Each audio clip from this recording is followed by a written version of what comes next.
യുവതിയെ ലൈംഗികമായും സാമ്പത്തികമായും ചൂഷണം ചെയ്തെന്ന പരാതിയിൽ നടനും ബിഗ് ബോസ് മത്സരാർത്ഥിയുമായിരുന്ന ഷിയാസ് കരീമിന്റെ മുൻകൂർ ജാമ്യാപേക്ഷ എറണാകുളം ജില്ലാ സെഷൻസ് കോടതി തള്ളി. 2024 മുതൽ ഷിയാസ് കരീം ലൈംഗിക ചൂഷണം നടത്തുന്നുവെന്നാരോപിച്ച് കൊച്ചി സ്വദേശിയായ സ്ത്രീയാണ് പോലീസിനെ സമീപിച്ചിരുന്നത്. വിവരങ്ങളുമായി സേഫിനിസ ചേരുന്നുണ്ട്. സേഫിനിസ പറയാം. പോലീസ് സ്റ്റേഷനിലാണ് ഷിയാസ് കരീമിനെതിരായ പരാതി വന്നത്. ഈ പരാതിയിലാണ് ഇപ്പോൾ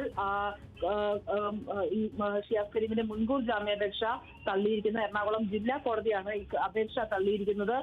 കൊച്ചി സ്വദേശിയായ യുവതിയാണ് നേരത്തെ പോലീസിന് പരാതി നൽകിയത്. ഷിയാസ് കരീം ലൈംഗിക ചൂഷണം നടത്തുന്നുവെന്നും നഗ്ന ദൃശ്യങ്ങൾ പ്രചരിപ്പിക്കുമെന്ന ഭീഷണിപ്പെടുത്തിയെന്നുമായിരുന്നു ഈ പരാതിയിൽ പറയുന്നത്. ഈ പരാതിക്ക് പിന്നാലെ പോലീസ് കേസ് രജിസ്റ്റർ ചെയ്യുകയും ചെയ്തിരുന്നു. ഈ കേസ് രജിസ്റ്റർ ചെയ്തതിന് പിന്നാലെയാണ് ഷിയാസ് കരീം ഈ കോടതിയിൽ ജാമ്യാപേക്ഷ സമർപ്പിച്ചത്. എന്നാൽ എറണാകുളം ജില്ലാ സെഷൻസ് കോടതി ഇപ്പോൾ ജാമ്യ ഹർജി തള്ളിയിരിക്കുകയാണ്.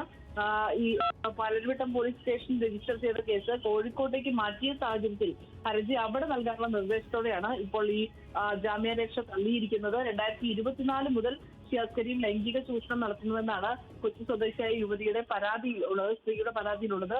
ഒപ്പം തന്നെ ലക്ഷങ്ങൾ, അതായത് ഏകദേശം 30 ലക്ഷം രൂപയോളം ഷിയാസ് കരീം പല തവണയായി തന്നിൽ നിന്ന് കൈപ്പറ്റിയെന്നും ജിം തുടങ്ങാനും അതിൽ പാർട്ണർഷിപ്പ് നൽകാമെന്ന് പറഞ്ഞ് വഞ്ചിച്ചു എന്നുമാണ് ഈ സ്ത്രീയുടെ പരാതിയിൽ ഉള്ളത്. സേഫിനിസയാണ് കൊച്ചിയിൽ നിന്നും വിവരങ്ങൾ പങ്കുവച്ചത്.